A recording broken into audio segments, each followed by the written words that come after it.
Hey YouTube, welcome to our channel. I'm Franco. And I'm Sara. And today we'll be covering the Hart family tragedy.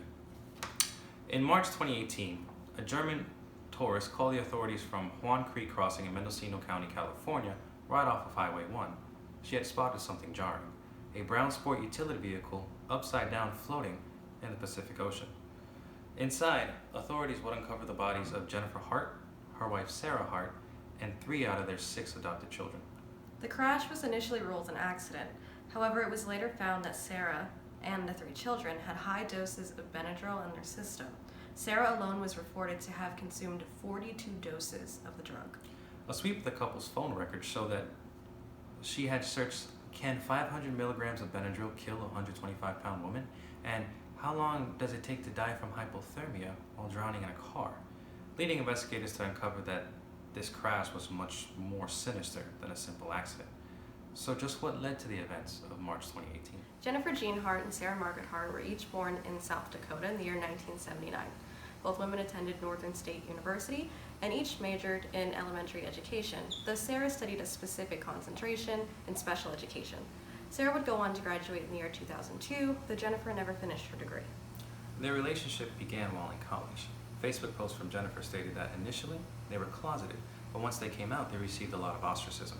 That ostracism prompted them to move to Alexandria, Minnesota in 2004. They would move frequently throughout their relationship, including to Westland, Oregon, and Woodland, Washington, the site in which they lived at the time of their death. When they moved to Alexandria, Minnesota in 2004, Sara began working as a department store manager while Jennifer worked odd jobs. 2 years later, they began looking for children to adopt. Early in 2006, they were fostering a 16-year-old girl. However, she was removed from the home in February because it was reported that she had suicidal ideations and made threats of suicide. Though they were planning to adopt, the Harts claimed that they didn't want her negative energy to impact her other children. On March 4th, 2006, biological African-American siblings Marcus, Hannah, and Abigail were placed with the Harts. A caseworker from the Permanent Family Resource Center in Fergus Falls that worked the case noted that the Hart family took every opportunity to celebrate the children's ethnic heritage and wholeheartedly supported their ability to adopt a second African-American sibling group. The same Permanent Family Resource Center would be closed down in 2012 after a conditional 2-year period put in place in 2009 due to code violations. Unfortunately, it would not be closed down before they approved the adoption of a second African-American biological sibling set comprised of Devontae, Jeremiah, and Sierra in 2009. The following year, in August of 2010, marital strife was beginning to impact the Harts' relationship. Sara reported that Jennifer was saying hurtful things and that she was feeling very underappreciated and unloved, and that she felt as if she was raising the kids all on her own. 6 months later, Minnesota Child Welfare received 6 reports of abuse and neglect regarding the Harts family from the schools the children were going to. One incident in 2010 involved a teacher calling the police after seeing that Abigail had bruises on her back and lower stomach. Abigail reported that Jennifer hit her after accusing her of lying about where she found a penny. Well, the Harts would go on to say that Abigail was lying, that Sara had actually hit her. Sara then pled guilty to a domestic assault charge and received a 90-day suspended jail sentence as a result of the incident. Another abuse report in 2011 involved Hannah telling the school nurse that she hadn't eaten that day. When confronted by the school, Sara had said that Hannah was playing the food card, whatever that means, and instructed them to only give her water. After that report, shortly after, they started homeschooling the kids. By 2013, the Harts had taken to social media to post pictures and videos of them going on nature trips and attending music festivals, painting this picture of this loving, adventurous family. But that wasn't the case. A friend who hosted the Harts in 2013 said that Jennifer and Sara would only give the children one small slice of pizza for dinner and then send them to bed. Well, when the pizza was gone in the morning, the friend witnessed Jennifer and Sara punish the children by forcing them to lie with face masks on a bed with their hands at their sides for 5 hours. In July of 2013, 3 months after the family moved to Westland, Oregon, the DHS launched an investigation that produced a 30-page report filled with allegations of abuse on the Harts family that started from an anonymous tip that told officials that the children seemed malnourished. Those who knew the couple and were interviewed for the report stated that the Harts were militant parents and that their punishments were often harsh. The report did find that the kids were small for their age, but the Harts insisted that the kids had issues with food prior to their adoption. A Minnesota welfare worker warned Oregon officials that the Harts always deflected blame onto the children. They had no oversight from doctors, teachers, or welfare workers. Officials were unable to determine child abuse or neglect and had interviewed the children separately, with none reporting abuse. The report ultimately deemed the children as safe. However, a photo taken in 2014 depicted Devontae at a demonstration in Portland, Oregon, hugging a white police sergeant with a pained expression on his face. The photo went viral, and as a result, the family soon moved again. They packed up in 2017 and moved to Woodland, Washington. In May 2017, they lived in Washington on 2 acres of land with only 2 other homes nearby, which were shrouded in trees and forests. Their neighbors, the DeKalbs, were reportedly happy to have new neighbors, but they never saw anyone on the property until one day in August of 2017. Hannah Hart rang their doorbell at around 1:30 a.m. The DeKalbs perceived her, who was about 15 at the time, to be about 6 or 7 due to her small stature and the fact that she was missing 2 teeth. Allegedly, Hannah had asked them if they can take her to Seattle.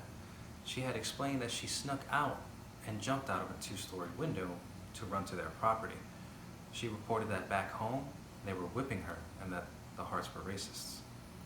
Minutes later, Jennifer and Sara Hart arrived at the DeKalbs, to which Hannah hid under their bed.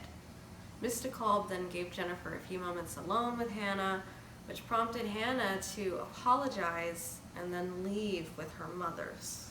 The next morning, a written apology was given to the DeKalbs, stating that Hannah was bipolar and was suffering from the death of their cat. Miss DeKalb claimed that Jennifer was very convincing. However, in the months following the incident, none of the Hart children spoke to the DeKalbs. That is until March 2018, when Devontae Hart began going over to the DeKalbs, begging them for food. Devontae told the DeKalbs that the mothers were withholding food as punishment and begged them not to tell the mothers that he was coming over. When recounting instances of abuse, Devontae said, quote, "Sara didn't used to go along with it, but was now tolerating Jennifer's abusive behavior," end quote. Devontae pleaded with the DeKalbs to not contact the authorities about the abuse out of fear that he and his biological siblings would be split up in the system. Unfortunately, or fortunately, Miss DeKalb would go on to file an abuse report against the Hart mothers. She would later express feelings of guilt and remorse, stating that because she filed the report, the Hart mothers would go on to murder their children. Sara worked at Kohl's at the time of the incident.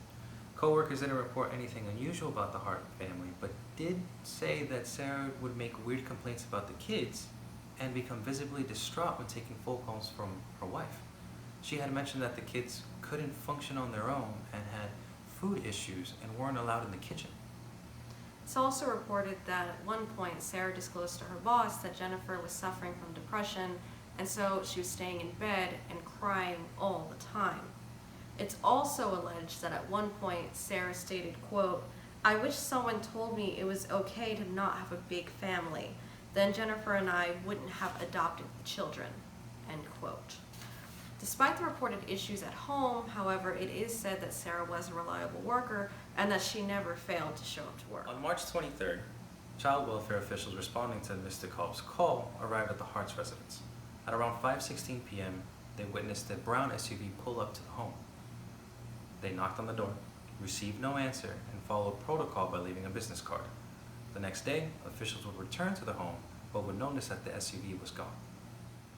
Now we're going to get into the last time that the Hart family was seen. Video showed Sara leaving her shift at Kohl's at 5:26 p.m. on March 23rd, 2018. Just before 3 a.m. the following morning, it's alleged that Sara texted coworkers reporting that she was sick and would not be coming into work the next morning. On the morning of Sunday, March 25th, Jennifer was then seen at a Safeway in California. The supermarket was 25 miles from Swan Creek Crossing on Highway 1, where the bodies of the Hart family would later be found. When Highway Patrol arrived to the scene of the Hart family crash, they found the remains of a tragic murder-suicide. It was reported that Jennifer was found at the wheel, while Sara was trapped between the roof and the seats in the back. At first, only Jennifer, Sara, and 3 children were identified. Jennifer was reported to be intoxicated at the time, while Sara and 2 of the children tested positive for an active ingredient in Benadryl. 2 weeks later, Sara's body was found on a beach north of the crash site. A severed foot was found washed up on a beach in May, but was not identified to be Hannah's until January of this year. At the time of this recording, our sources report that Devontae's body is still yet to be found. This case is really heartbreaking for me because I work with children involved in the child welfare system. And the failure of those involved to protect such precious children is really just unacceptable for me as a professional. Like the Gabriel Hernandez case, this case really pinpoints holes in how the system takes care of its minority citizens. Like, for example, if the Permanent Family Resource Center was closed in 2012, why wouldn't they investigate the cases that were covered by that center? And I do wonder, this case had a blatant lack of media publicity. I mean, the only time I ever even saw it personally was briefly on Snapchat in like a 20-second clip. So I do wonder if the mothers, perhaps weren't white but were black, and the children were white instead of African American, how much coverage this would have gotten, and if the media would have then promoted the depth of this case. Like, there are 6 children who are dead, who were murdered by the parents who were supposed to be protecting them. And this had a lengthy history, these parents, of abuse and neglect, with children having bruises, reporting that they weren't eating, saying that they're being whipped, saying that their parents were racist. There's nothing for a child to really gain for years reporting that they're being mistreated, and nothing was done. On top of that, there were 6 abuse reports. There were multiple reports of abuse from schools in 3 different states. Should that not have alerted the system to do something? Well, in any event, nothing was done, and now we're left to report to you guys about this horrible tragedy.